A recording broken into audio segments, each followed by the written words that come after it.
Eu sou Gabriel Frois. E eu sou Vanessa Weber e você está no compilado do Código Fonte TV.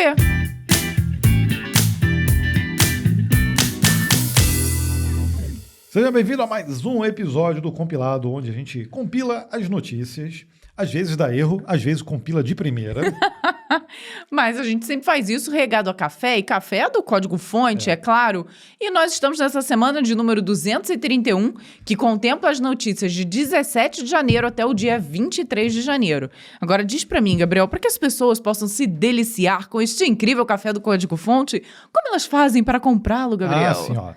Aqui está o café. Muita gente acha que isso aqui é fake, pacote fake. Não, é café mesmo. De café verdade, de verdade, gente. do Código Fonte, em parceria com a Vero. É um café que a gente já consome há muitos anos. Decidimos, então, colocar a nossa marca no café, feito para desenvolvedor, tá?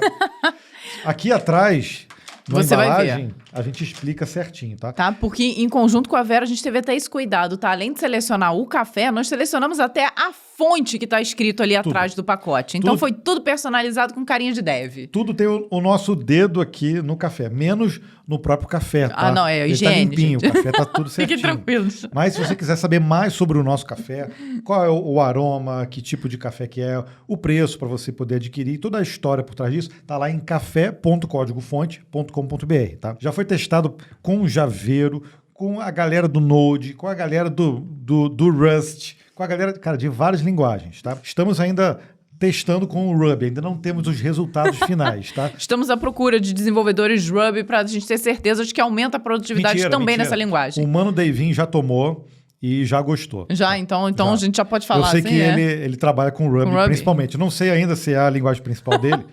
Diz pra gente então depois. Se você estiver assistindo a gente, mano, ou pode marcar ele aqui no comentário, diz aqui pra gente qual é a linguagem e se o nosso café ajudou. Mas vamos embora pras notícias, né? Olha lá, o criador do Ruby on Rails afirma que IA ainda não alcança Dev Juniors. O David Heinemeier Hansson, que é criador do Ruby on Rails, disse no podcast Next Token que ainda não vê a IA escrevendo código no nível da maioria dos programadores júniors com quem ele já trabalhou. Ele contou que na sua empresa, eles já usam IA todos os dias, mas principalmente para ganhar velocidade ao entender APIs, investigar bugs, interpretar mensagens de erro e checar detalhes de plataforma. Quando pede para a IA escrever um trecho de código e precisa seguir evoluindo a solução, ele diz que o custo de revisar e manter o resultado ainda pesa, porque a qualidade oscila demais. A comparação dele foi de uma lâmpada piscando. Por segundo, parece que ilumina tudo, mas logo volta a falhar. DHH, agora acho que você deve estar sabendo quem é que a gente está falando, né?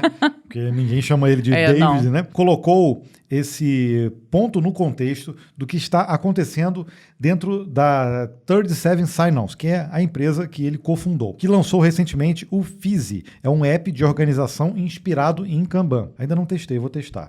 Segundo ele, cerca de 95% do código do Fizi foi escrito por humanos e experimentos com recursos de IA, com sumarização automática e uma interface em estilo linha de comando para operar cards. Acabaram descartados antes do lançamento. Ele afirmou não sentir que a empresa esteja ficando para trás na capacidade de lançar e evoluir produtos por manter esse modelo de desenvolvimento mais manual. Na visão dele, onde a IA entrega mais valor hoje é em tarefa de apoio, como lidar com grandes volumes de relatórios de segurança e respostas de suporte, reduzindo o tempo gasto com ruído operacional.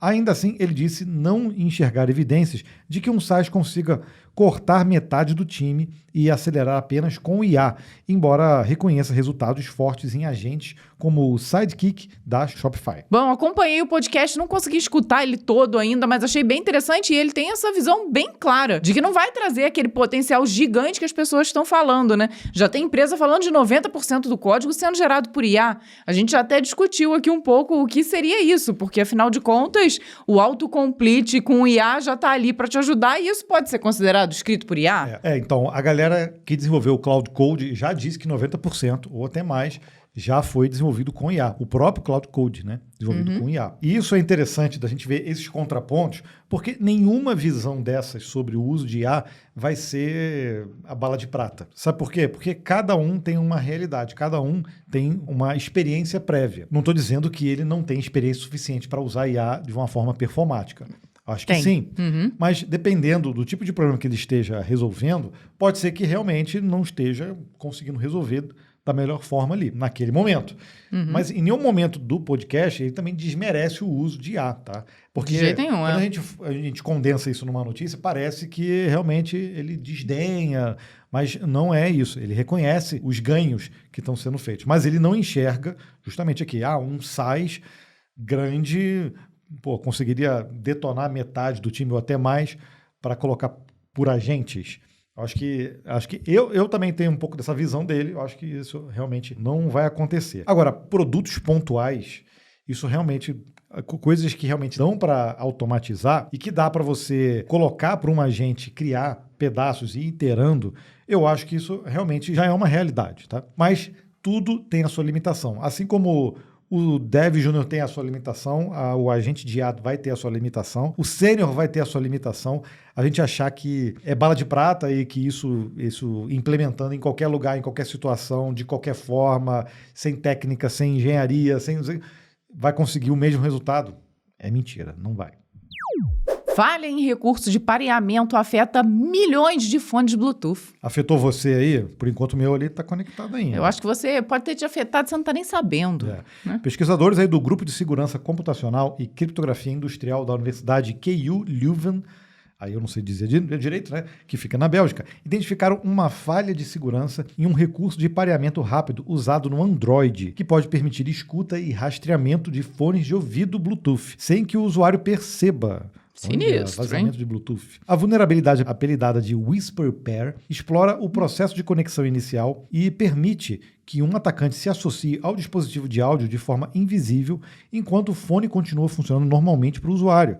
A partir desse acesso, é possível ouvir o áudio captado pelo microfone. Olha que problema isso. Reproduzir sons remotamente e, em alguns modelos específicos, explorar recursos ligados à localização. Pelo menos 17 modelos de fones da marca como Sony, JBL, Xiaomi, Logitech e Google foram confirmados como afetados, o que coloca milhões de dispositivos em risco enquanto o Bluetooth estiver ativo. O Google confirmou a falha e informou que está trabalhando em conjunto com os fabricantes para liberar atualizações de firmware que corrigem o problema, já que o recurso de pareamento rápido não pode ser desativado manualmente. As correções dependem de cada fabricante e estão sendo distribuídas de forma gradual, o que pode fazer com que parte dos dispositivos permaneça vulnerável por mais tempo. A recomendação é verificar se o modelo está na lista de afetados e instalar a atualização assim que estiver disponível, geralmente por meio do aplicativo oficial do fone. O Google afirmou não ter identificado exploração fora de ambientes de teste, mas os pesquisadores alertam que o ataque é tecnicamente viável em cenários reais. Gente, parece filme de espionagem, não parece não? Olha só, um prato cheio aí para as séries.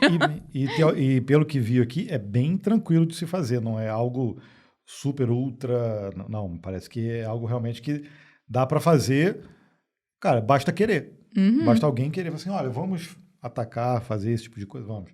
Agora, o Google tem isso porque ele tem um app associado ao Bluetooth, com controle, provavelmente isso fica mais simples. Agora, qual foi a última vez que você atualizou o firmware do seu fone de ouvido? Estamos falando daquele fonezinho lá, aquele pequenininho que você usa lá para correr. Vai correr. Ou esse. Escutar o podcast. Vai estar escutando um compilado agora aí no fonezinho? É esse aí, ó. Ou esse para malhar, né? Muita gente usa na academia esses Bluetooth grandão assim, que não quer ser incomodado na... Que aí já tem o noise cancelling ali, já fica quietinho na sua. Cara malha de Nossa, boa. mas, gente, para trabalhar também, né? A gente costuma usar muito isso. O cara tá eu lá, adoro. supino lá, sofrendo, isso aqui, aí você tira, tá tocando... It's a raining man. Acontece. Tem muito isso, né? Pessoa super séria lá, tocando maior... sertanejo lá, entendeu? Sofrendo lá, mas tá feliz. Ninguém quer esse tipo de ataque. Ninguém quer sofrer esse tipo de ataque e descobrir qual a música que você ouve na playlist da academia. Deixa com a minha playlist quietinha, gente.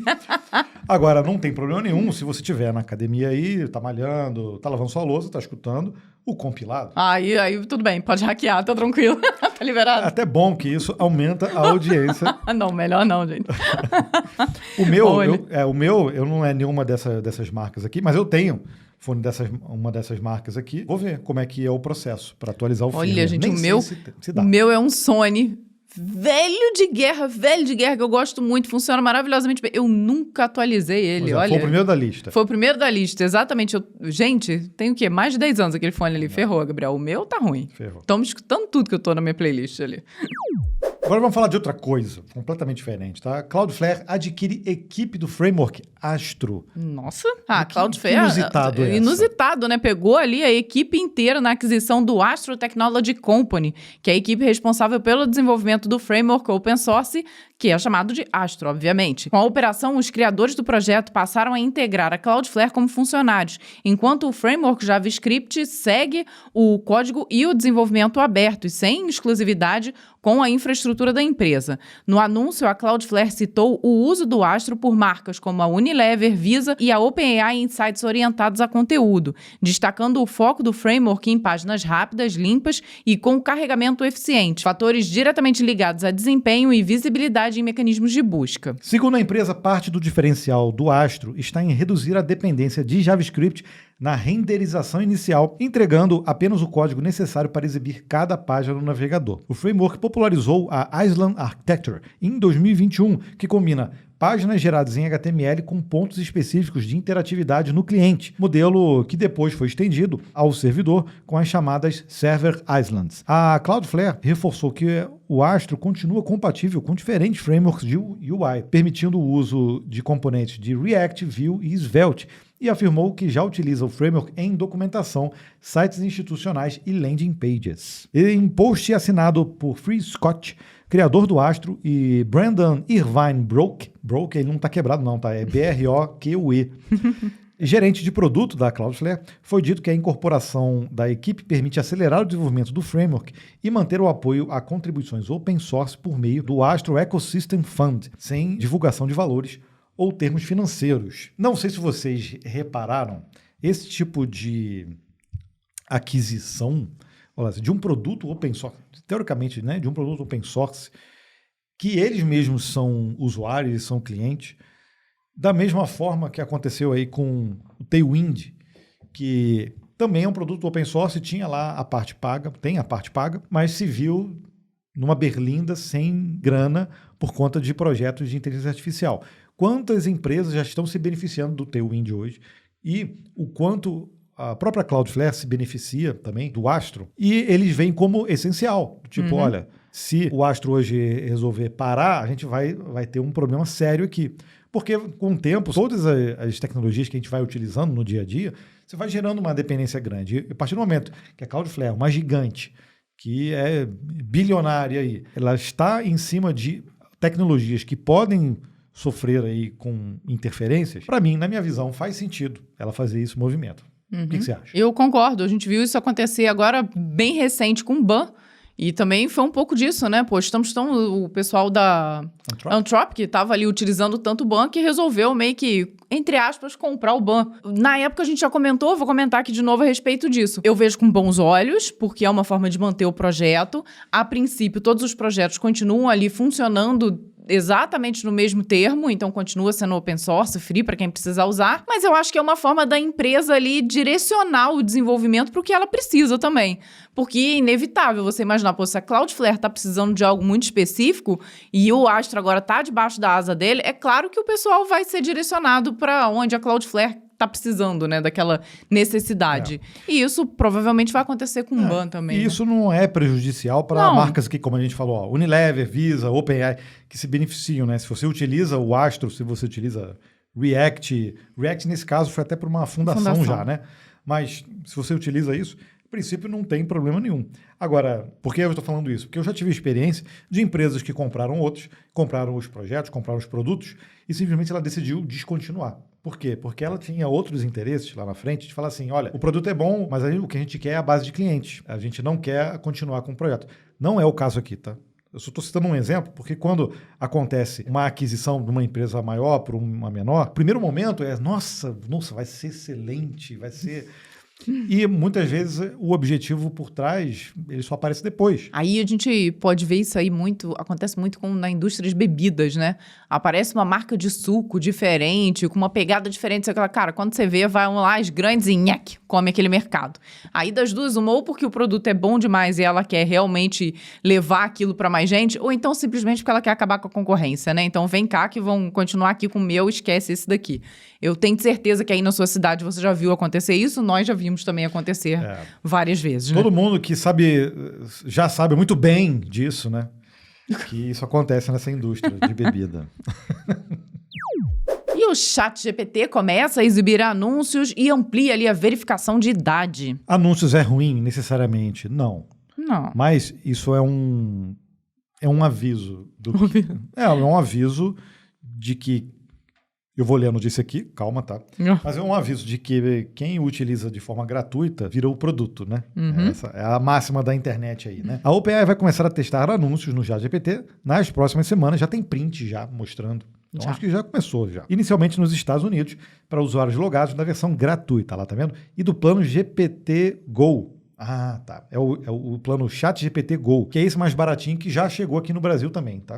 Já chegou aqui no Brasil. Foi horrível essa piada. É $8 por mês esse aí. A publicidade aparece em um bloco separado, abaixo da resposta com um rótulo de conteúdo patrocinado, sem alterar o texto gerado pelo modelo. O plano Plus, Pro e o Business e Enterprise continuam sem anúncios. Aí eu coloco minhas aspas aqui, por enquanto.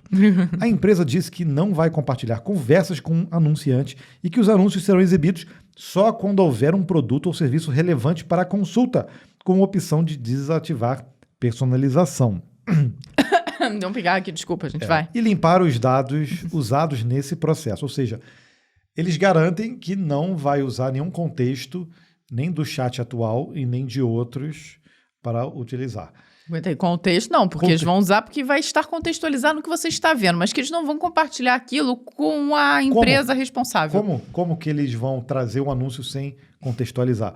Se a grande briga do mercado de ads é a tal da contextualização. Exatamente. Dentro do ChatGPT, onde eles têm, mas é que tá.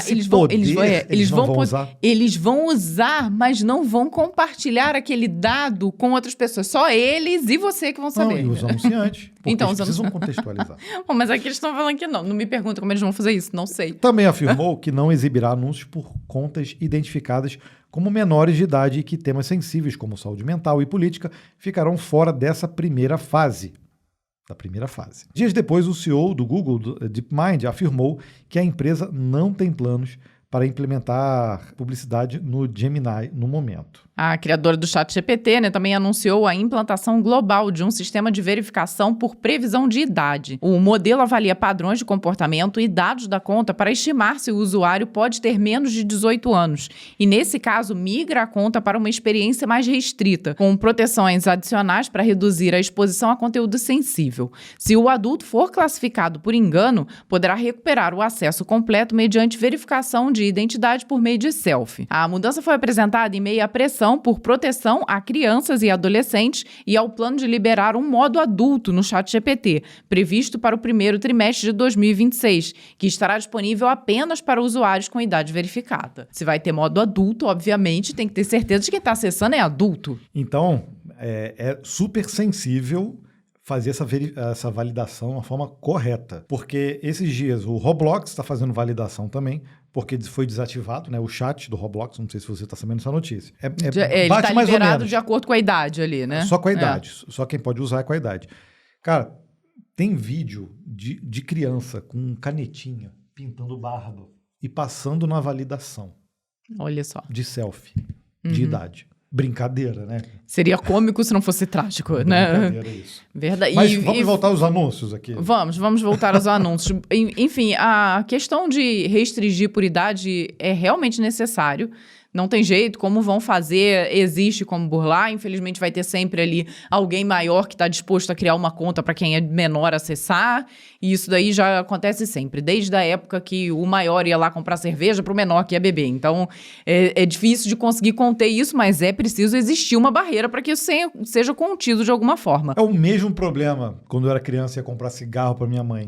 Década de 80 não existia muito disso, né? Eu ia comprar cigarro pro meu pai, era super tranquilo, de boa, comprava cigarro. E aí no caixa perguntava, quem é tua mãe? Não, eu falei, eu sou filho da Lilian. Pronto, assim, era o suficiente. Lilian, então tá bom. Liberado. Quanto você quer? Bom, pelo menos no meu caso, a padaria era no bairro, então eles sabiam que era meu pai, conhecia todo mundo, a família inteira ali era conhecida, entendeu?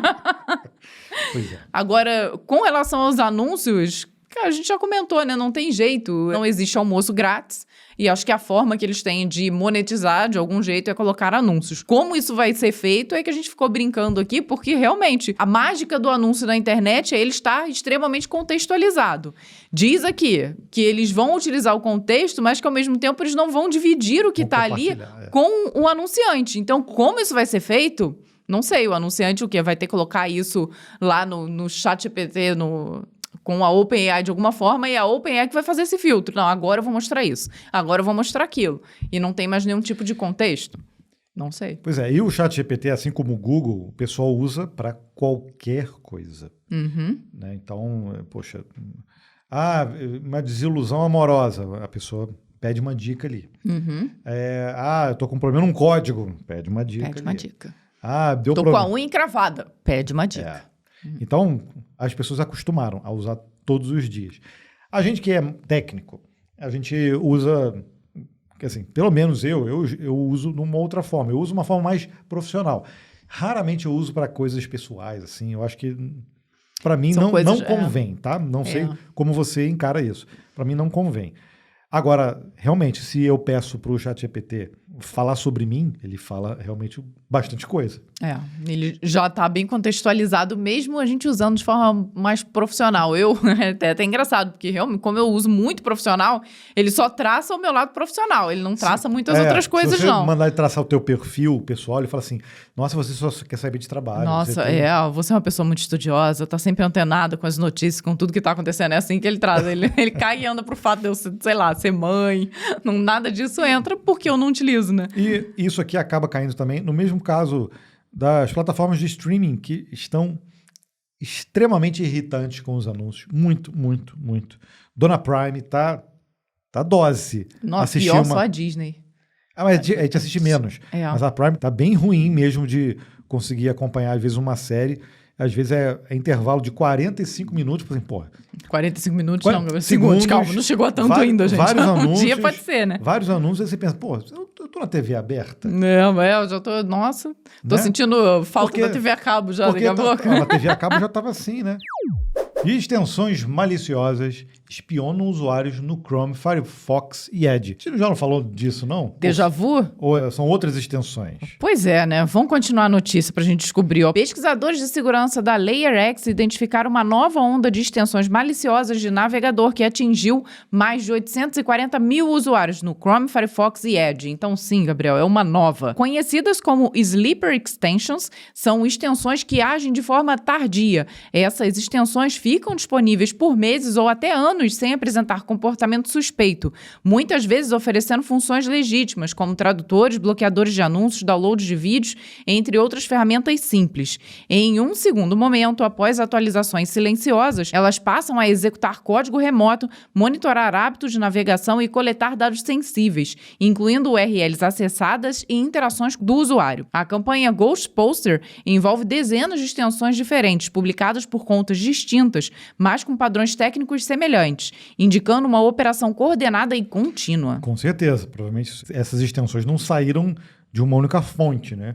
Provavelmente vários autores diferentes estão adotando a mesma prática, né? A análise técnica aponta que parte do código malicioso foi ofuscada e, em alguns casos, escondida em arquivos aparentemente inofensivos, como imagens, né? O que dificultou a detecção inicial pelas lojas de extensões. Chrome, Firefox e Edge removeram os complementos identificados após os alertas, mas especialistas destacam que o modelo de extensões segue sendo um vetor de ataque relevante, já que permissões amplas permitem acesso profundo ao navegador. A recomendação é revisar extensões instaladas, remover qualquer item desconhecido ou sem manutenção ativa e desconfiar de extensões que mudam de comportamento após atualizações. Não dá muito para ver comportamento. É muito difícil, exatamente, porque ele não vai parar de traduzir, né? Ele vai continuar traduzindo e fazendo o que não deve por trás. Né? Os pesquisadores também alertam que esse tipo de ataque tende a reaparecer com novas extensões, usando a mesma estratégia de dormência, né,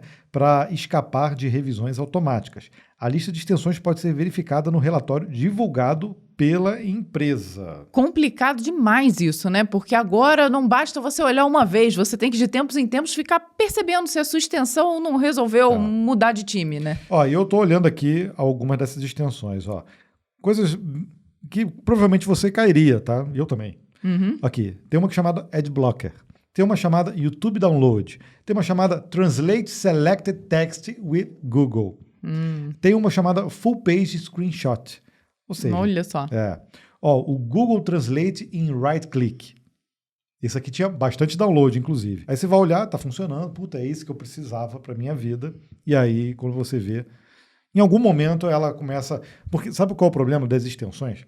É a mesma coisa das extensões do VS Code. No VS Code, você, para rodar lá o seu código, para rodar o seu projeto, você tem que ter permissões, muitas vezes, de admin dentro da própria máquina. E outra coisa, dentro do seu código, muitas vezes estão lá chaves de API, chaves de acesso ao banco de dados, etc. E muitas vezes você instala uma extensão que, sei lá, bota um foguinho no seu código. Eu usava muito essa, tá? Muito, o pessoal gostava. Escrever e sai um fogo na hora que você está escrevendo. Umas bobeirinhas assim, né? E aí você não percebe que quando você instala uma extensão, ela tem acesso a tudo que está ali, tá? O nível de permissão é o mesmo. É o mesmo. E aí ela pode realmente pegar, não só botar o foguinho, mas na hora que você abre um .env da vida, ela fala, opa, aqui, tem interessante. Uma informação importante aqui. Deixa eu enviar isso aqui para o meu servidor. .env para mim. Da mesma forma que é uma extensão. Uma extensão, ele tem a capacidade, dependendo do que você coloque, tem a capacidade de alterar código que está na sua tela. Então, se você está num sistema, sei lá, interno da sua empresa e está com uma extensão instalada, você está navegando, está mandando informação, exportando relatório, não sei o que. Teoricamente, essa extensão, ela pode ali fazer modificações no seu código e, de alguma forma, ler isso também e enviar para fora. Muitas empresas, inclusive, os computadores, né, corporativos, eles impedem você de colocar extensões. Ou só as extensões que são autorizadas, tá? Então, não tem jeito, é uma forma de blindar, principalmente que nós estamos falando aqui, de que isso acontece facilmente com a gente, que é técnico, que tem um pouquinho dessa noção, essa dimensão. Ainda mais com usuários leigos, que vão ter ainda mais facilidade para instalar sem verificar muito, né? Então, tem que realmente, as empresas têm que criar essas barreiras e a gente tem que ficar de olho ali, por mais difícil que seja. Né? Ó, essa aqui também, essa extensão é maneira, ó. Amazon Price History, para você ver histórico de preço na Amazon. É útil, mas... ao preço de me atacar, eu prefiro... De levar a sua senha da Amazon junto? Eu prefiro não saber. E você aí que acompanha o Código Fonte TV sabe que a gente não indica nada que não tenha testado e aprovado de verdade. E quando o assunto é servidor, a nossa escolha há muitos anos é a Hostinger. Se você quer hospedar, por exemplo, landing pages ou mesmo aplicações completas, a Hostinger tem a melhor qualidade, tá? Nós costumamos usar para praticamente tudo os VPS. Só para você ter uma noção, nós temos APIs, N8N, Supabase, encurtador de links, e-mails profissionais e muitas outras aplicações que deixamos exclusivamente na Hostinger. O valor já é sempre muito atrativo e ele sempre tem promoções. Só que para quem acompanha o código-fonte e o compilado, nós temos um cupom que dá ainda mais desconto. É só usar código-fonte lá no carrinho e aproveitar. Use o link que está aqui no vídeo e veja você mesmo quanto vale a pena ser cliente Hostinger. Depois de 10 anos, o jQuery lança grande atualização. Aí vem aquela coisa. Morreu, né? Quem disse, né? jQuery, enfim, fale do jeito que você quiser, viu? Não adianta brigar comigo a respeito disso. Query. A histórica biblioteca JavaScript anunciou a versão 4.0, tá? Depois de 50 anos aí. Marcando a primeira atualização principal da ferramenta desde 2016. O lançamento remove suporte a navegadores e plataformas legadas. Então, deve ter saído de De 300K para 2K agora, incluindo o Internet Explorer 10, versões antigas do Edge anteriores ao Chromium, além de releases antigos de Firefox, Android e iOS. Muita gente usava, né? Ou utiliza ainda o jQuery via CDN. Só que geralmente quando você usa CDN, ele tinha um arquivo e o arquivo com a versão. Mas ele tinha também um CDN que sempre pegava a última versão. Pronto, vai quebrar um monte de coisa ainda, será?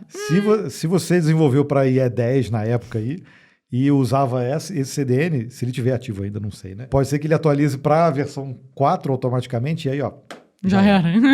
Também foram eliminadas APIs antigas que hoje contam como alternativas nativas no JavaScript moderno. Isso é importante. Reduzindo dependências históricas do projeto. Então foi para 2K, provavelmente. Como resultado dessas mudanças, o código base foi simplificado e encolhido com impacto direto no tamanho das builds distribuídas. Estou falando, pô. De acordo com os mantenedores, aplicações que não dependem desses comportamentos removidos tendem a migrar sem grandes ajustes. Os que dependem, aí já é outra história, né? A versão 4.0 também introduz o suporte a Trusted Types, recurso de segurança voltado à integração com políticas modernas de Content Security Policy, com foco na mitigação de riscos de cross-site scripting. Outra mudança envolve o comportamento dos eventos de foco e blur, que passam a seguir a especificação atual do W3C, o que pode gerar diferenças perceptíveis em códigos que dependiam da implementação anterior. O release também mantém a compatibilidade com navegadores modernos e segue disponível nos mesmos canais de distribuição. Mesmo com discussões recorrentes sobre o papel do jQuery em novos projetos, a biblioteca continua amplamente utilizada em sites e aplicações em produção, o que motivou o lançamento como parte da manutenção contínua do projeto e de sua adaptação às práticas atuais do ecossistema web. Vamos fazer jus aqui ao jQuery. Vamos. Na época que ele surgiu, revolucionou. Nem CSS, nem JavaScript, nem HTML faziam o que ele já fazia. E da mesma forma que muita gente atribui, por exemplo, o Tailwind a ter consertado o CSS, facilitado o uso do CSS, conseguiram finalmente centralizar uma div com o Tailwind. No caso do jQuery, foi tão impactante a mudança que ele era usado praticamente para tudo. Você começava um projeto, eu lembro, começava um projeto jQuery, depois você fazia as coisas. Então, coisas simples, cara. Eu vou esconder uma div. Aí você ia lá, por exemplo, antigamente, né? Document.get_element by tag name ou get ID, aí você colocava o ID da sua div, e aí você tinha que ter um display e um nome. No jQuery era menos linha, você colocava um show, um hide, você podia enfiar um efeito, fazer animação, e isso lá atrás, quando o CSS não tinha animação, era assim, maravilhoso, cara. Você conseguir fazer um blur num pedaço da tua página. Pois é. E eu acho que o jQuery foi muito importante e foi o responsável por muita evolução que aconteceu depois dele. Exato. O CSS acho que não seria o que é hoje se não tivesse tido essa biblioteca antes. E até o próprio HTML acabou incorporando algumas coisas que a gente fazia ali com o jQuery. Então, realmente evoluiu muito o ecossistema no todo, né? Pois é. Aí, óbvio, que foi tão utilizado, assim como muitas tecnologias que são aí, assim, praticamente imortais hoje, que não tem como tirar mais o jQuery da web. É praticamente impossível. Pelo menos como é que você tira não o PHP em uma década. da web? Como é que você tira o jQuery? Não dá. Como é que você tira, por exemplo, o Bootstrap? Tem muita coisa rodando em Bootstrap. Com o Tailwind vai acontecer a mesma coisa, com o TypeScript vai acontecer a mesma coisa, com o React já está acontecendo. Imagina Angular, com o JavaScript. Angular, cara, Next. Então, a gente está falando aí de décadas. Tem muita gente que, o front-end morreu, já era, tudo. Tem tanta coisa ainda rodando com essas tecnologias que podem até ser consideradas legadas hoje, mas que vai ter espaço ainda para quem trabalha para o mercado. Esses dias mesmo eu estava conversando com um cara de uma startup e ele mesmo falou, mas o que você usa aí? Aí ele falou assim, cara, ele é programador, mas é CEO também da empresa. Eu falei assim, não, cara, acostumei jQuery, não consigo fazer nada sem. Mas é só estudar outra coisa, uma outra forma. Eu falei, não, cara, para mim o fluxo funciona bem, eu sou produtivo, consigo fazer tudo que eu quero e não tem problema.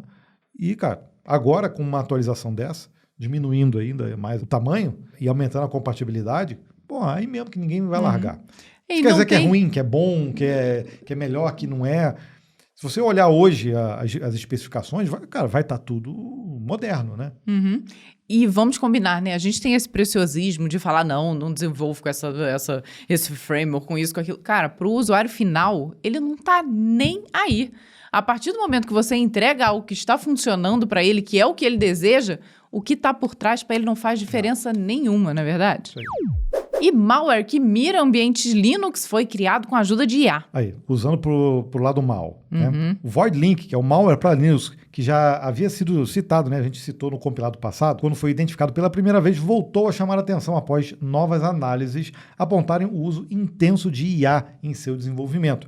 Pesquisadores de segurança afirmaram que o código chegou a um estado funcional em poucos dias, mesmo com documentos internos prevendo um plano de desenvolvimento originalmente pensado para meses. Esses materiais apresentam características associadas ao uso de modelos de linguagem na escrita e organização do código, reduzindo o tempo necessário para chegar a uma versão operacional. O malware foi projetado para rodar em servidores Linux e consegue identificar automaticamente provedores como a AWS, Google Cloud, Azure e Alibaba Cloud, ajustando seu comportamento conforme o ambiente detectado, o que amplia seu potencial de uso em infraestruturas de nuvem, que é o pior.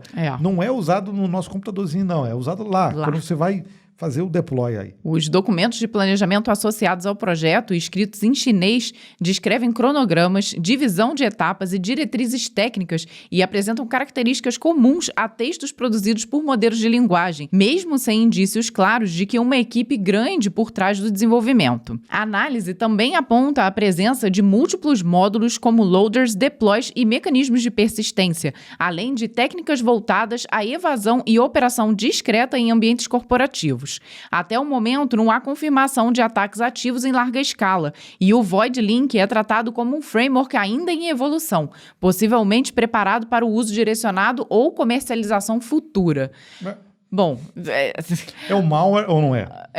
Pois é, não é um framework para criação de malware, é isso? Ferrou, né? É pior ainda.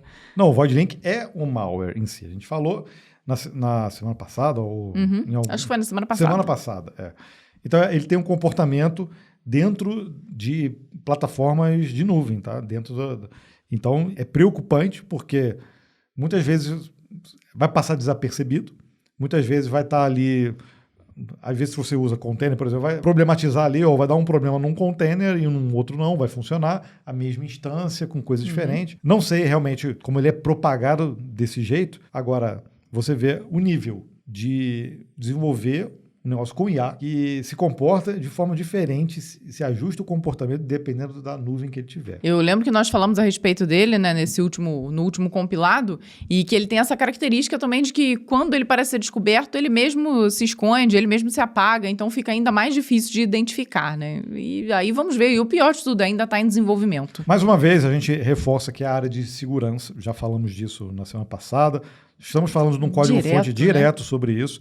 Inclusive, tem pesquisa já dizendo que uma das grandes demandas de profissionais para esse ano é não só de especialistas em IA, mas de segurança também da informação, tá? Isso aqui no Brasil, tá? Já aqui no Brasil. Do código ao cheque de 5 bilhões de dólares, Brex, que é de brasileiros, foi comprada pela Capital One. Não é milhão, não, é bilhão. Bilhão. Como é que fala bilhão aqui no compilado? Bilhões. Não, bilhões. Você que fala melhor, Gabriel. 5 bilhões de dólares, tá? A Capital One Financial Corp fechou um acordo para adquirir a fintech Brex por 5,15 bilhões de dólares, tá? O 15 aqui quase não conta, mas esses 15 são 150 milhões de dólares, tá? Numa combinação de dinheiro e ações. Um dos maiores movimentos estratégicos do Banco Americano nos últimos anos, com fechamento previsto para meados de 2026. A Brex, fundada em 2017 pelos brasileiros Pedro Franceschi, CEO, e o Henrique do Bugras, que é o Charmaine, começou com a missão de repensar serviços financeiros para empresas e rapidamente virou referência global no segmento de cartões corporativos e gestão financeira integrada. Do ponto de vista de negócios e produto, né, a plataforma da Brex combina corporate cards, cash management, automação de despesas e pagamento em tempo real numa solução única que atende mais de 30 mil clientes corporativos, incluindo também grandes nomes de tecnologias e startups do Vale do Silício. Franceschi disse que a parceria acelera o próximo capítulo ao unir a expertise do Brex com a escala do Capital One. Pedro e Henrique se conheceram ainda adolescentes, trocando mensagens no Twitter e fundaram sua primeira startup, a Pagar.me, que foi vendida para a Stone antes de ambos se mudarem aos Estados Unidos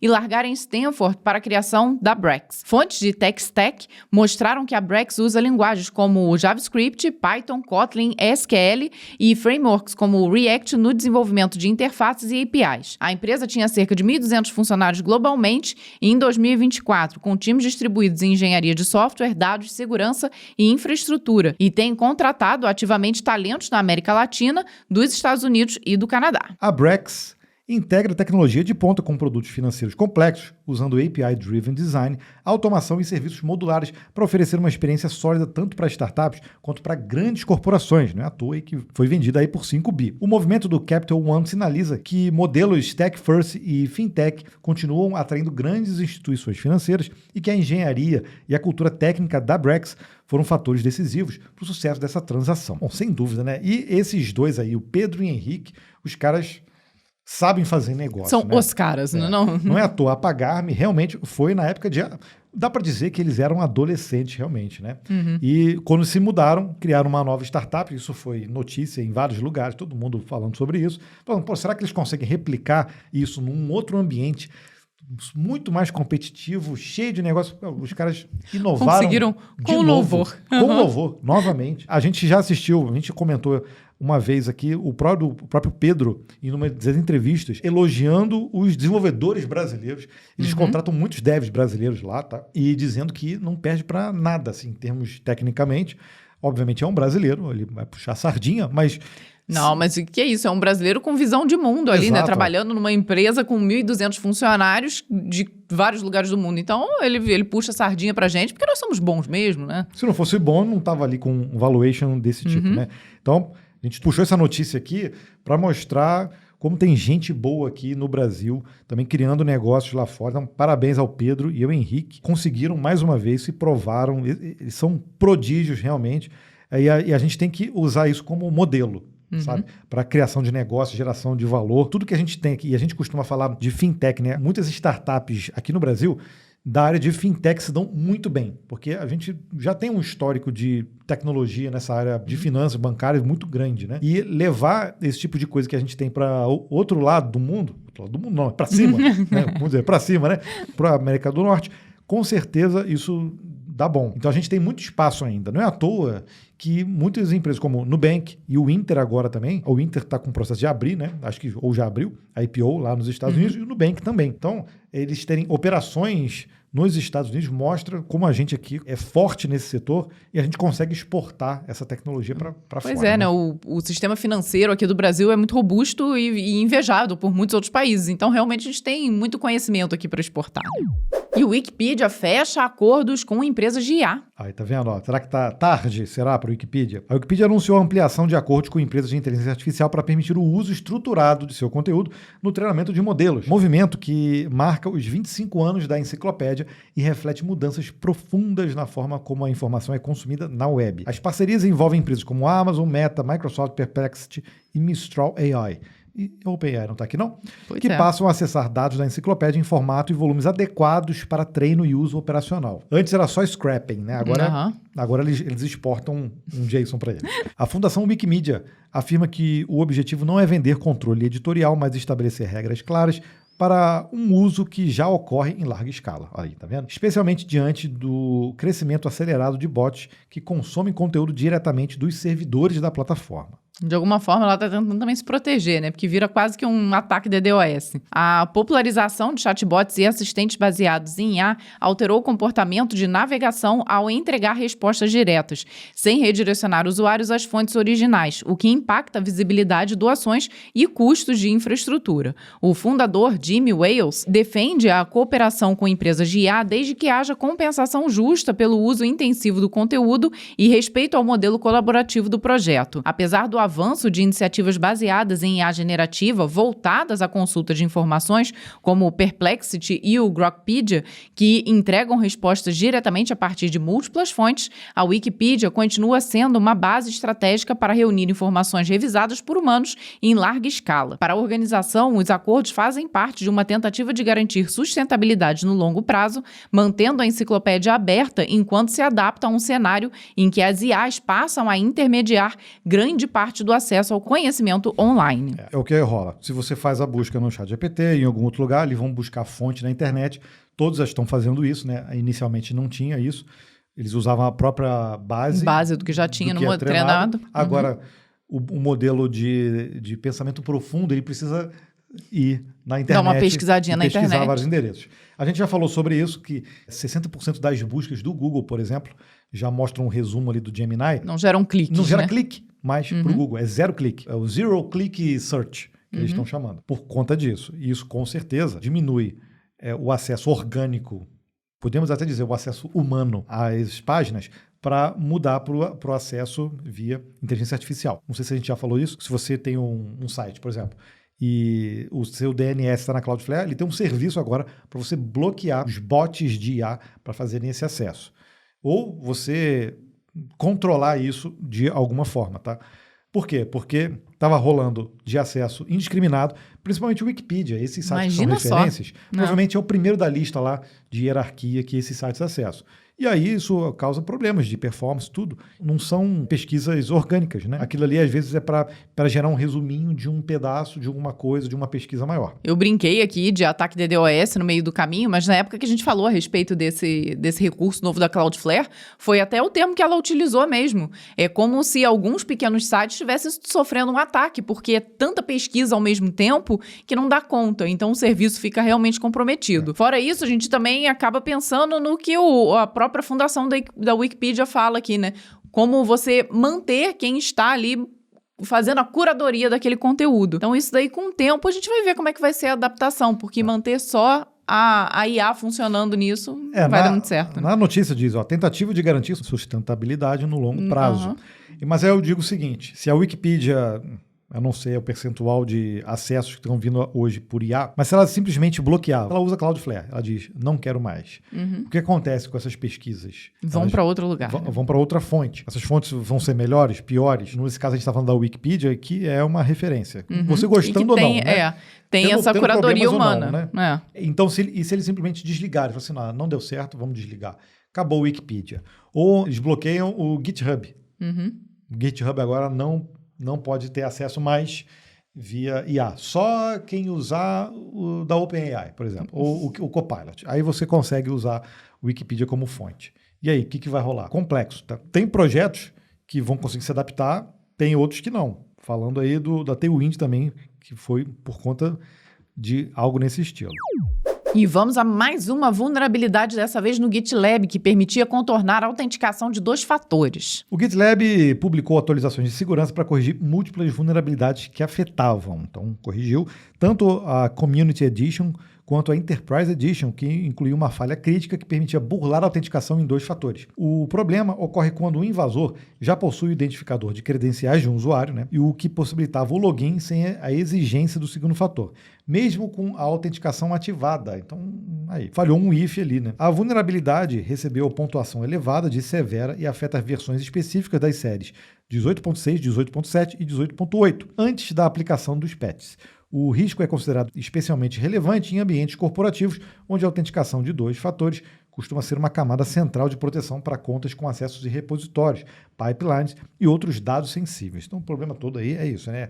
Vazar código, vazar pipeline, vazar credenciais. Né? Além do bypass de autenticação, as atualizações também corrigem falhas que permitiam ataques de negação de serviço, explorando o envio de requisições construídas para sobrecarregar componentes da aplicação. Algumas dessas vulnerabilidades atingiam APIs e o processamento de conteúdos como wikis e outros arquivos manipulados pela plataforma. Até o momento, o GitLab informou não ter identificado exploração ativa em larga escala, mas reforçou a recomendação recomendação de atualização imediata para as versões corrigidas. A orientação vale especialmente para ambientes auto-hospedados e instâncias expostas à internet, já que falhas desse tipo tendem a ser exploradas rapidamente após a divulgação pública dos detalhes técnicos. Óbvio, né? Se você divulgou essa falha, quem estava ali de olho vai deitar e rolar. E como existe a parte do self-hosted do GitLab também, então tem que ficar de olho. Tem muita empresa, eu acho que é mais utilizado no modo enterprise, realmente, muitas empresas utilizando.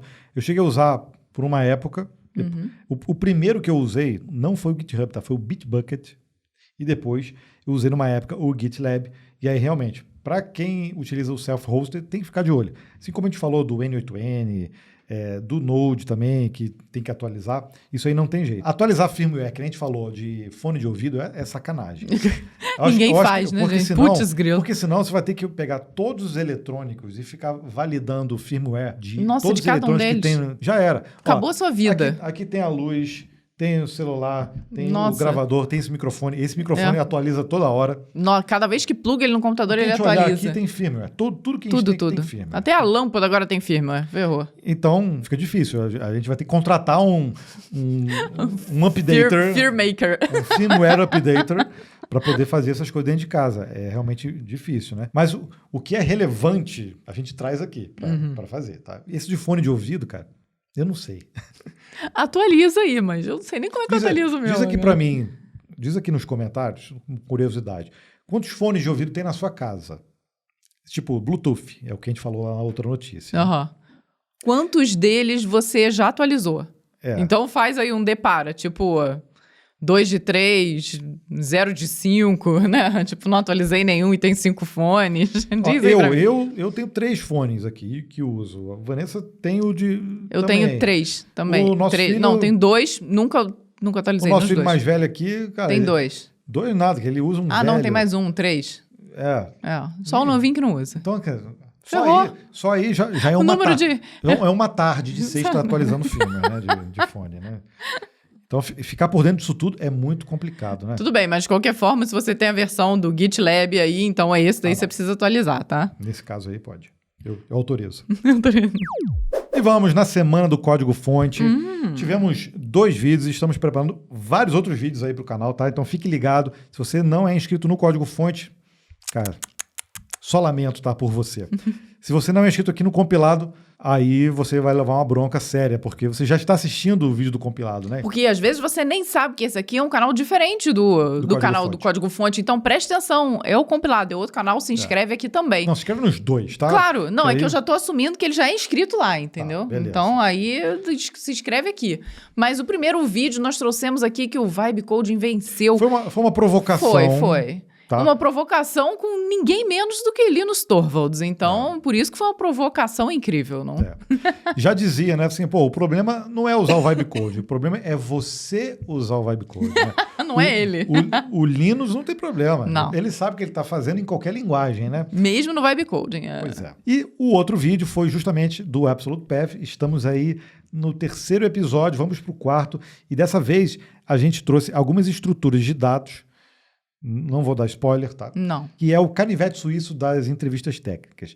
É aquele que provavelmente resolve 80% dos problemas quando te pedem aí para criar alguma estrutura, tá? Porque tem estrutura que a galera não pede em entrevista, tá? Por quê? Até pelo tempo ali, às vezes, de prova, eles não vão te dar 3 ou 4 horas para resolver um problema de grafo, entendeu? Então, tem estruturas que são realmente aquelas que recorrentes. Nesse caso, desse episódio, são estruturas que praticamente você vai usar, tá? Então, tem que aprender. E é bom que tem dica de quando usar, de quando não usar e dica técnica. Então, cara, é obrigatório. Tá aí pensando em fazer entrevista técnica, assiste a playlist completa do Absolute Path. E os comentários, olha, nesse vídeo do Vibe Coder aí, do Linus, que é um novo Vibe Coder, o Antônio disse, o Linus literalmente fez um kernel completo sem IA. Então, se ele usa Vibe Code, é mais por preguiça mesmo, ele sabe programar. Pois é. Sem dúvida. E o projeto não é um projeto relevante para o mundo, né? Ele não ia fazer esse tipo de coisa, provavelmente, no kernel do Linux. Pelo menos talvez se ele usa, vai ser com muito mais parcimônia, né? Fernando Takeshi está sempre com a gente aqui, grande abraço. disse também, essa notícia me pegou no contrapé, mas faz sentido. Ainda não fiz nada 100% vibe coding, mas acho que agora tá liberado, certo? Tá se o Linus liberou, tá liberado, galera. Não, acho que tá liberado usar qualquer coisa que te ajude. Tá? A gente nunca proibiu isso e nunca falou não de é jeito pra nenhum. usar. E outra coisa, tem que experimentar, né? Eu até no vídeo citei isso. Falei, cara, é legal que o Linus, tá ali um tempão programando, já conheceu de tudo, passou por muitas fases e tá disposto a testar as novas tecnologias. Exato. Então, isso é necessário. E se você acompanha o código-fonte, você já deve ter visto. A gente testou um monte já de ferramenta, tá? E o Cláudio 15, eu disse, o Vibe Coding só tem valor se você entende o que foi gerado e consegue explicar o código e fazer manutenção nele. Se é só uma IA vomitando o código e você validando se funcionou ou não, pois é uma prática suicida. É o teste unitário, né? Ele mostrou que você quis, funcionou. Mas da hora que dá um problema e você percebe ou não percebe que está dando problema, você não sabe, né? É uma prática suicida, também acho. Você vai ficar cada vez mais burro e preguiçoso, além de aumentar o risco de efeitos colaterais. Então, no fim, é isso. Você tem que saber o que você está fazendo, mesmo usando Vibe Coding, tá? E o André lá do Cruz. O André, se não me engano, é da Digital Manager Guru também, uma empresa super legal. Muito obrigado por ter comentado aqui, Quando eu trabalhei na Vivo pela DBA Engenharia, olha isso, fui responsável pela criação de um gerador de telas CRUD para VB6. Lá também eu criei um sistema de auditoria para SQL Server. Estou falando de 2006, 2007. E aí o Emerson comentou, não acredito que mais alguém além de mim inventou essa parada no VB6. A gente trabalhava com web, isso em 2000, foi um pouco antes até. A gente começou em 96, tá? Mas comecei até com o VB6 e depois fomos direto para a web. E usava ASP, né? Usava aquelas coisas ruins. Que já passaram, graças a Deus. Mas nós usamos. Eu tinha também um gerador de CRUD. Ele gerava classes que faziam um depara, como se fosse um ORM, um depara com um banco de dados. E gerava classes para manipular banco de dados. E que no final gerava um CRUD. Porque a gente tinha também as telas pré-prontas já para fazer manipulação. O Gabriel desenvolveu praticamente um framework e eu virei especialista no framework do Gabriel, viu? Então, André, estamos quase lá também. Eu acho que essa demanda, provavelmente, para quem trabalhava aí com o VB6, era grande, né? Acho que nós sentimos isso na pele. Só que, como não tinha o GitHub para centralizar tudo, cada um foi criando o seu, viu? Olha a diferença hoje em dia. Vou te falar mais, tem muita empresa, e provavelmente se você sabe também, tem muita empresa que gera esse tipo de coisa até para padronizar as aplicações. Trabalhei num banco também uma vez, usava Delphi nesse caso, e era muito assim, você tinha o gerador de aplicações que era construído em Delphi para gerar um esqueleto de aplicações em Delphi para dentro da empresa. Então, quando você tinha outros setores, todos os sistemas tinham a mesma cara. O mesmo padrão. Faz muito sentido. E era esse gerador de CRUD. Eu não quero mal comparar, mas, por exemplo, aí já é um outro nível. O Mercado Livre tem o Fury. O Fury é um super gerenciador e criador de aplicações. É a evolução de tudo isso, tem muita documentação técnica, inclusive. Se você não conhece, é o Fury, tá? F-U-R-I, do Mercado Livre. Vai atrás disso aí, você vai ver o que eles estão fazendo. E é multi-cloud, não é só para gerar CRUD não, tá? É multi-cloud. Nossa, vai muito além disso. É muito. E o José Luiz aí, já no último episódio do Absolute Path, falou assim, agradeço por terem criado esse quadro, continuem com mais vídeos desse quadro.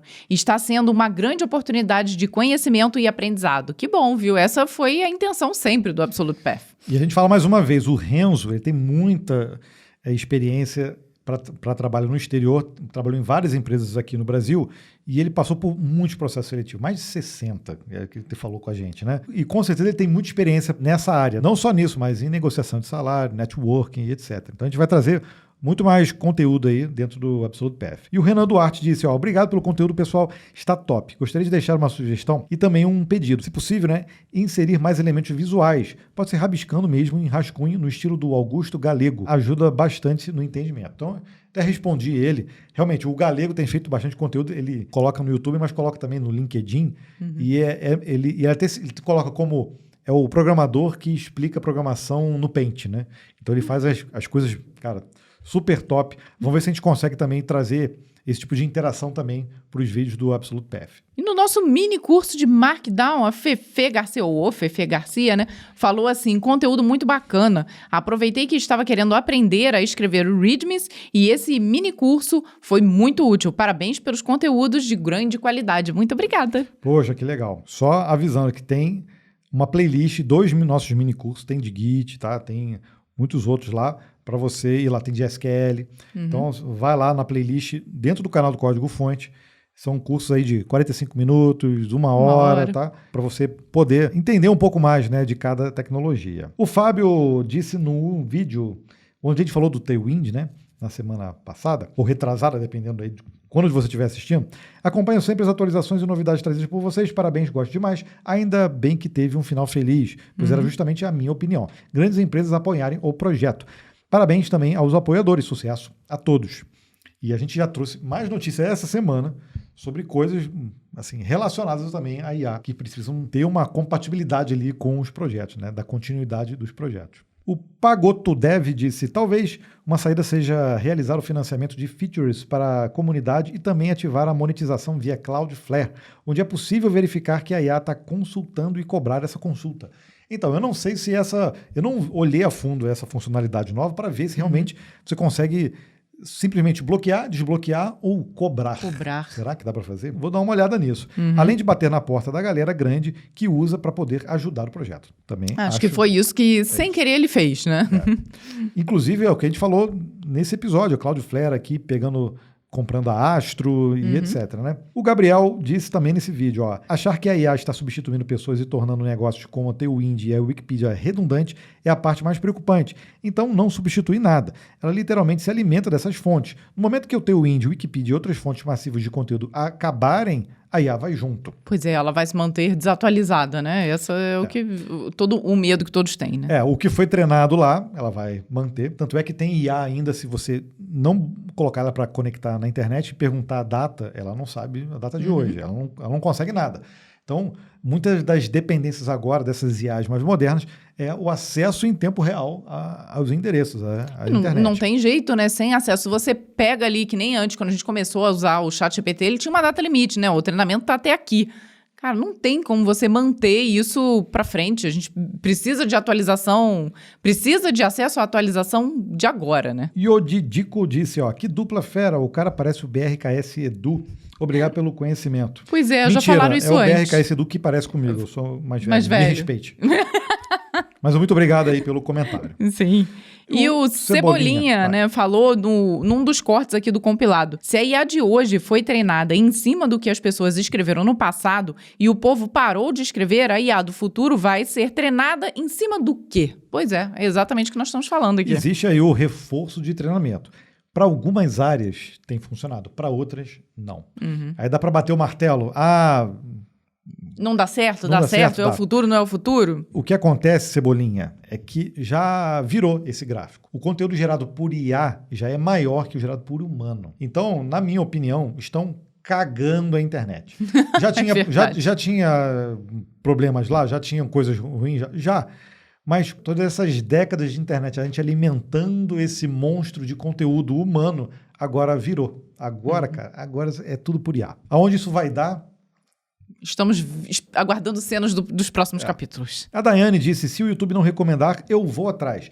Já virou tradição preparar o café da manhã de domingo, escutando vocês. Ó. E acabei percebendo que vocês são um dos poucos canais que não vejo no 2x. Será que é porque a gente fala muito rápido? Será? Porque realmente curto escutá-los. Hashtag vem camisa, hashtag insider, hashtag vem café, hashtag vem boné. Ela quer tudo. Poxa vida, obrigado. Porque, olha, confesso que quando eu escuto eu e o Gabriel no 1x, me dá até nervoso. Eu só escuto a gente no 2x, Gabriel. Não tem jeito. Não tem mais paciência. Não tem paciência pra gente, Gabriel. Daiane, muito obrigado pela sua audiência. A gente falou sobre isso porque se você, por exemplo, não curtiu, não interagiu com o vídeo, não deu like, não fez alguma coisa com o vídeo, o YouTube para de recomendar o canal. Isso a gente tem visto isso, tá? Sim, isso e depoimentos, né? A concorrência é grande, então tudo que você assiste, meio que o YouTube te coloca ali. Se você assistiu um vídeo com uma receita de pudim, a sua timeline vai virar pudim.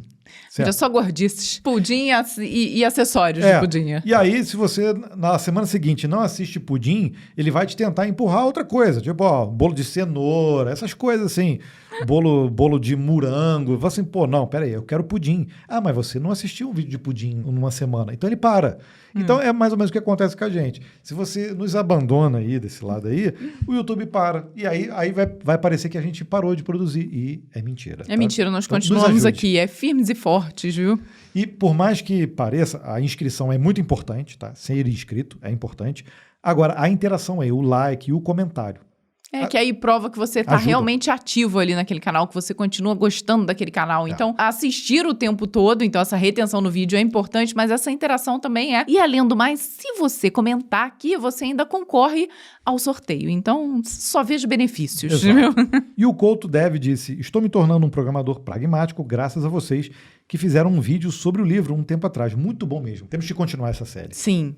Estávamos falando disso essa semana, viu? Porque vale muito a pena. Eu cobrei a Vanessa, porque é a Vanessa que estava escrevendo os roteiros. Eu sou a culpada, desculpa, né? Obrigada pelo comentário. Que bom que você está se tornando um programador pragmático, que faz todo sentido, e eu voltarei com a série. Mas recomendo também a leitura do livro, tá? Sim, porque nós fazemos um resumo, né? Você lendo ali tem sempre mais coisas. Também, tá? E o melhor ainda é ter o livro e acompanhar com a gente, porque aí você lê, dá a sua interpretação, vê o que você entende e às vezes a gente consegue complementar o que você entendeu ali. Vira uma discussão entre amigos a respeito do livro. Quase um clube dos livros aqui, viu? É isso aí. E para terminar aqui, o Silas disse, conteúdo maravilhoso, pessoal, como sempre, de curiosidade, mandei pro Gemini, oi Bard, e ele me respondeu. Realmente, eu sou o Gemini. Como posso te ajudar hoje? Esperava um pouco mais de criatividade. Hashtag vem camisa. Olha lá, tá vendo? Não tem criatividade, ele não vai se desculpar. Não tem essa graça. Então, é porque quando eles vão treinar os modelos, eles precisam dizer para os modelos qual é o modelo, qual é o seu nome, quem sou eu, quem é você, o que como, né? E o Gemini, ele começou como Bard, então ele se identifica como Bard. Ele tem uma crise de personalidade ali no meio do caminho, coitado dele. E agora chegou o momento do sorteio. Se você comentou aqui no YouTube, no episódio completo, você já sabe, já está concorrendo a uma camiseta do compilado. Uhum. E eu tô de estamos de código-fonte hoje. Uma camiseta do compilado, tá? Não esqueça também, se você acessar lá café.códigofonte.com.br, você vai ter acesso ao nosso café e vai ficar mais produtivo que usar o Gemini, Copilot e essas porcarias aí, tá? Porque o nosso café não falha, ele não alucina, ele tá ali sempre gostosinho. E vamos ver quem vai levar. Foi o José Luiz Felizbino. Ele disse, ótima reflexão sobre o uso da IA e a possibilidade dela se tornar obsoleta no futuro por apenas reutilizar código já existente. Olha, continuou um pouco no assunto da semana passada nessa semana. E nós vamos entrar em contato com você através ali do próprio comentário. Manda as suas informações para sorteio@códigofonte.com.br. Tamanho da camiseta e o seu endereço. É isso aí, eu espero que você tenha curtido mais esse compilado. A gente se vê na próxima semana, tá? Lembrando, importantíssimo, se você estiver assistindo a gente na segunda-feira, eu e Vanessa estamos fazendo aniversário de casamento. Olha que lindo, 24 anos de casamento. 24 anos, ano que vem a gente faz bodas de prata, viu, beijinho? Isso aí. Então, terminamos aqui com um beijinho e a gente se vê na próxima semana. Tchau, tchau.